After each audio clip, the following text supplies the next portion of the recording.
क्या आपको पता है कि जो आपकी पत्नी है या जो आपके पुत्र हैं वो कौन है? क्यों वो आपके साथ हैं और कौन है वो? तो दोस्तों, यदि आपको ये पता लग जाए कि आपकी पत्नी कौन है, क्यों आपके साथ है, आपके पुत्र कौन है और वो क्यों आपके साथ आए हैं, इस जीवन यात्रा में वो आपके साथ क्यों हैं, तो आपकी शिकायतें हट जाएंगी। जितनी भी शिकायतें आपके अपने रिश्तों से होती हैं वो बिल्कुल खत्म हो जाएंगी। जय श्री राम दोस्तों। तो दोस्तों, आज का मेरा वीडियो है कि जो आपकी पत्नी है, जो कि सबसे ज्यादा शिकायतें होती हैं पत्नियों से या पत्नियों की पतियों से, तो वो कौन है? दोस्तों, रोज की तरह यदि आपको मेरा वीडियो पसंद आता है तो मेरे चैनल को सब्सक्राइब करें, मेरे वीडियो को लाइक करें, कमेंट करें, शेयर भी करें ताकि जानकारी किसी और के काम भी आए। और जीवन को इतनी गंभीरता से भी ना लें, थोड़ा हल्का फुल्का रहे ताकि आप आनंदित रहें, खुश रहें। सबसे बड़ी प्रॉपर्टी है कि आप अपने जीवन में कितना आनंदित रहते हैं।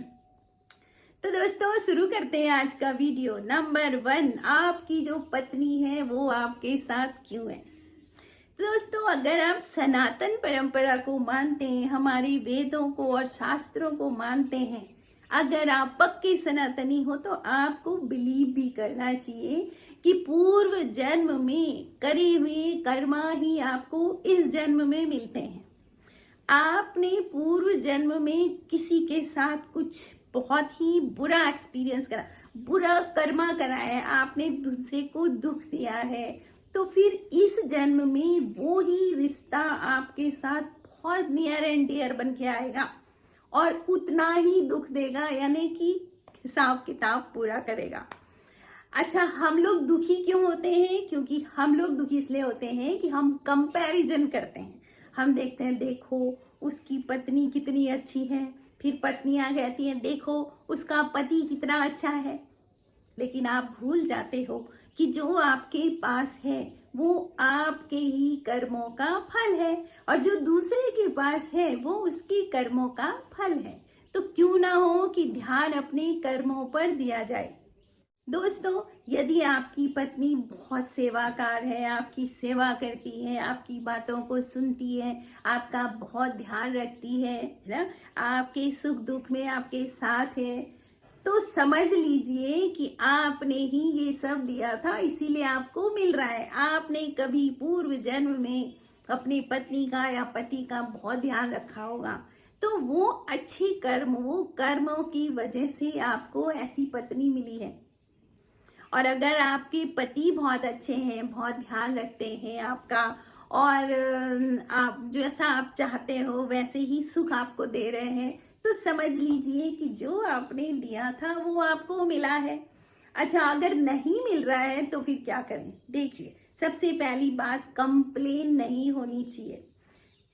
जहां पर सॉल्यूशन है वो चीज मैं आपको बताती हूँ कि जो भी आपके साथ है, एक्सेप्टेंस विद टोटालिटी, आप एक्सेप्ट करें कि ये मेरे साथ इसलिए है क्योंकि इसके साथ मेरा कार्मिक अकाउंट है।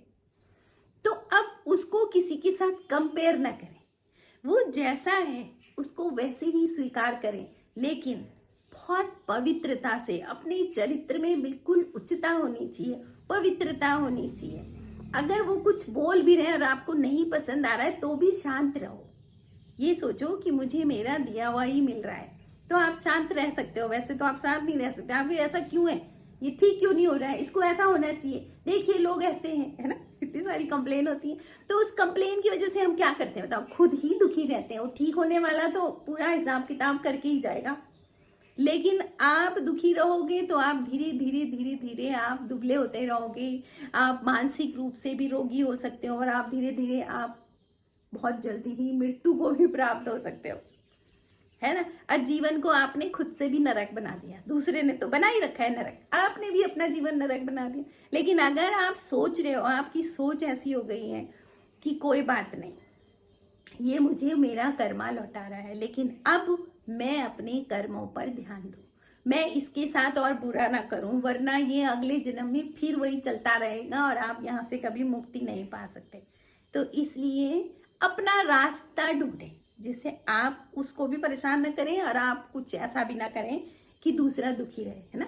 तो इस तरह से आप अपने जीवन को अच्छा आनंदित बना सकते हो। तो जीवन को आनंदित बनाने के लिए रुपया, पैसा, धन, दौलत, ये भौतिकवाद आपको कभी आनंद नहीं दे सकता। तो आनंदित रहने के लिए आपको ज्ञानवान होना चाहिए। भगवान राम की कृपा आपके ऊपर हो और आप ज्ञानवान हो तो आप आनंदित रह सकते हैं। ठीक है, आप हमारे जो संत महात्मा होते हैं उनके पास कुछ नहीं होता है लेकिन वो हर समय आनंद में रहते हैं। तो अगर चीजों से हम आनंदित हों तो आदमी को कभी भी चीजों से इतनी लालच होता है, इतना लालच होता है, कभी आनंदित नहीं रह सकता। तो सबसे पहले रिश्तों में एक्सेप्ट करें, एक्सेप्टेंस विद टोटलिटी। चेक खुद को करते रहें, कहीं आप भी तो कुछ गलत नहीं कर रहे हो, क्योंकि आपने गलत किया तो आप अगला अपना सेट कर रहे हो चीजों को। ठीक है ना, तो अपने चरित्र पर बहुत ध्यान दें। दूसरा दोस्तों, अगली चीज हम सोचते हैं कि मैं इतनी पूजा पाठ कर रही हूं तो बस मेरे साथ सब कुछ ठीक ठीक होना चाहिए। और अगर आप पूजा पाठ करते हो बहुत और आपके साथ कुछ बुरा होता है तो आप कहते हो नहीं, बेकार है पूजा पाठ, कुछ नहीं करना चाहिए। देखिए, अच्छा होना बुरा होना सब लिख के आ रखा है। जब जब जो जो होना है तब तब होना है, तो फिर ये पूजा पाठ क्यों, है ना। तो पूजा पाठ इसलिए होती है कि आप हर समय हर घड़ी उस ईश्वर को याद रखें, क्योंकि सत्य तो वही है, बाकी जगत मिथ्या है ना। तो इसलिए पूजा पाठ आपको पावरफुल बनाएगी।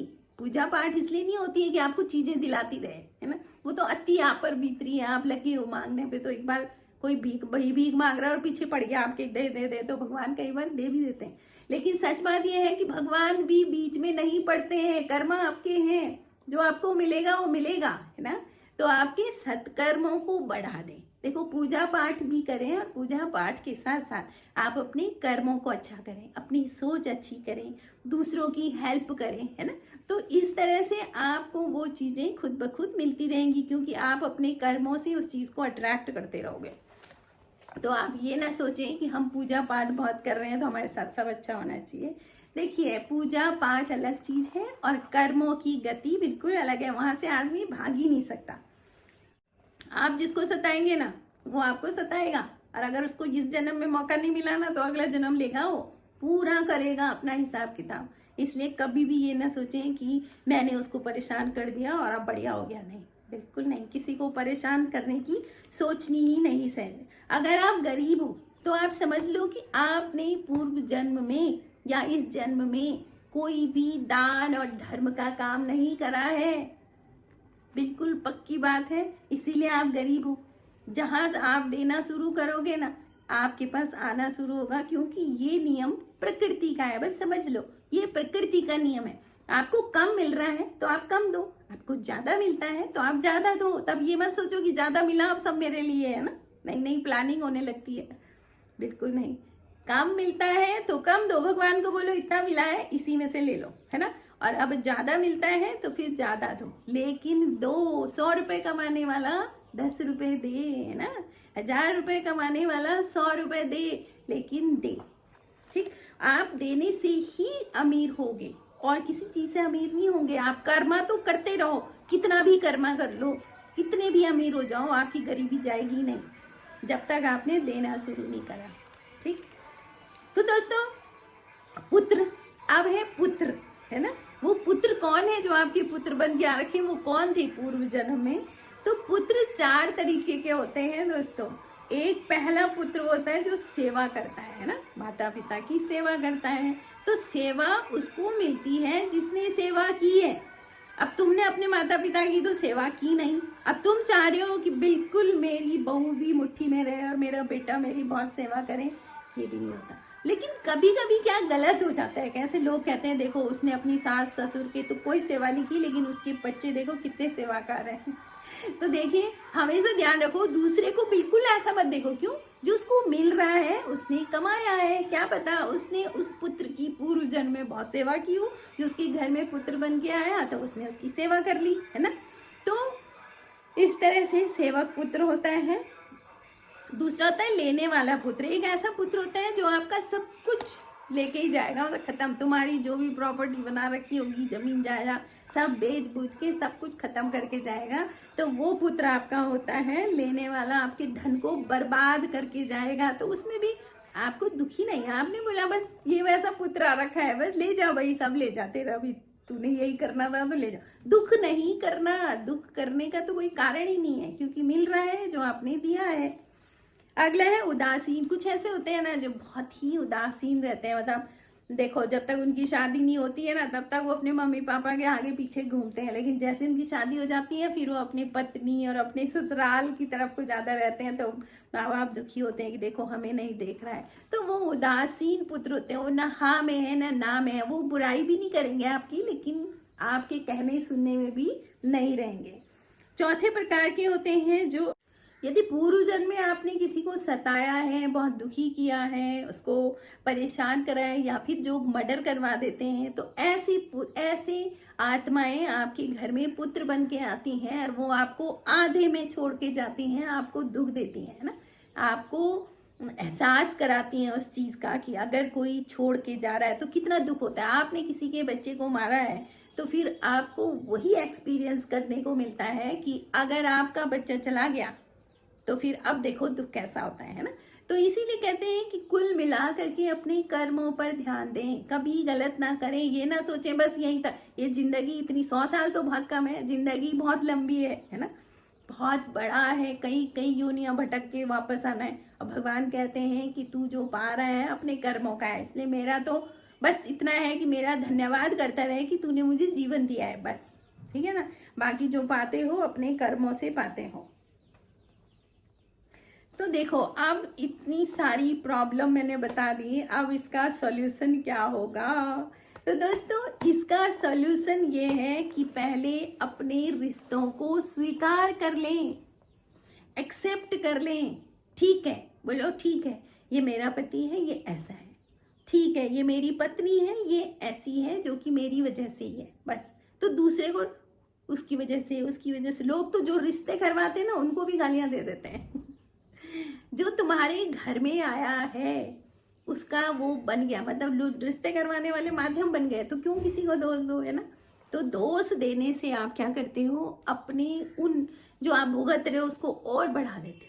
तो इसलिए दोष देना बंद करें, एक्सेप्ट करें और कोशिश यही रखें कि मैं किस तरह से दूसरे को सुख दूं। भले ही दूसरा मुझे कुछ भी दे रहा हो, लेकिन आप उसको प्रेम दो, लव दो, सुख दो और सारी चीज़ें माफ़ करके आगे बढ़ो, ठीक है ना। तो ये होता है। तो दोस्तों ये मत सोचो कि आपके घर में जो पत्नी है, जो आपका बेटा है, जो आपके रिश्तेदार हैं, वो सब आपके पूर्व जन्म के कर्मों से ही आपको मिलते हैं। तो सबसे ज़्यादा ध्यान अपने कर्मा पर दें, शिकायतें बंद कर दें, ठीक है। तो आपको वीडियो कैसे लगा आप कमेंट जरूर करें। Thank you for watching.